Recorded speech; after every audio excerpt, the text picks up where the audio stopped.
वैसे तो जंगली हाथी स्वभाव से शाकाहारी और शांत प्रकृति के होते हैं, लेकिन जनहानि के पीछे कई कारण हो सकते हैं। इनमें से मुख्य मुख्य कारण ये है।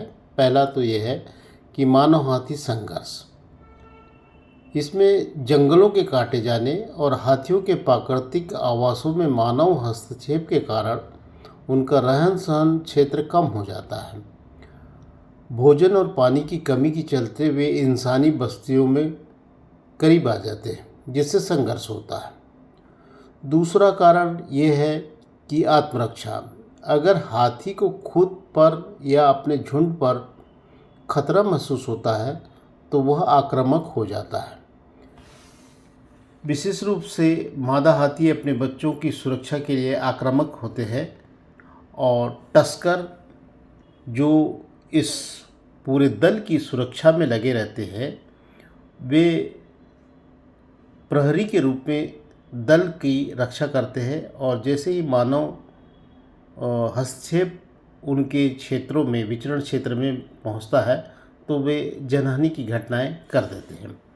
तीसरा है छेड़खानी और उत्तेजना हो जाने से।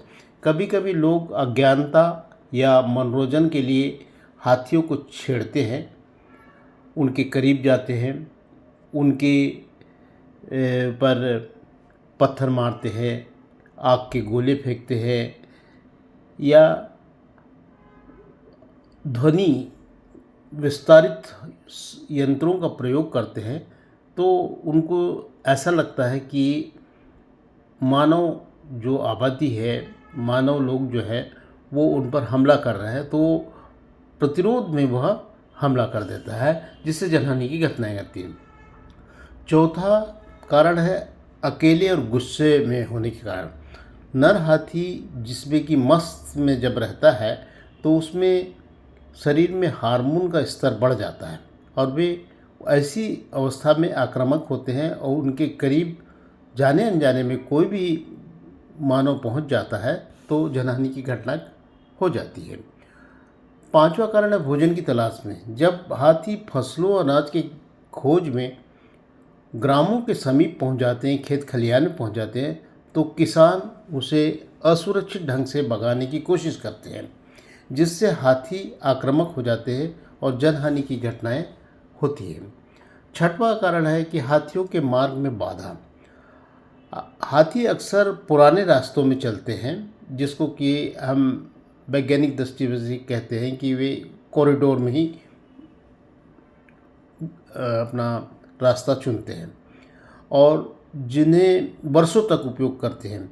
अगर उन रास्तों में निर्माण और अवरोध आ जाता है और किसी प्रकार की बाधा मनुष्यों द्वारा की गतिविधियों से हो जाती है, तो ये हाथी जनहानि करते हैं।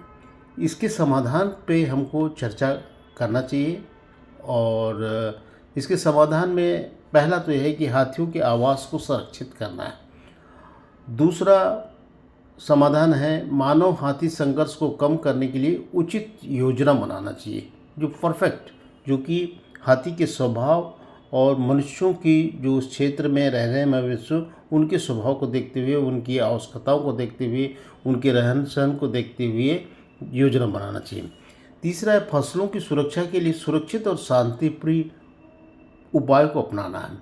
इसके लिए छत्तीसगढ़ गवर्नमेंट क्या करती है कि फसलों की जो हानि होती है उसको त्वरित देने का प्रयास करती है। यदि इसमें तुरंतता में यदि कुछ कमी हो जाती है तो किसान सोचते हैं कि हमारी फसल का मुआवजा नहीं मिल रहा है, तो असुरक्षित खेदा करते हैं। ऐसा नहीं होना चाहिए। चौथा है हाथियों के प्रवास मार्ग को संरक्षित करना चाहिए।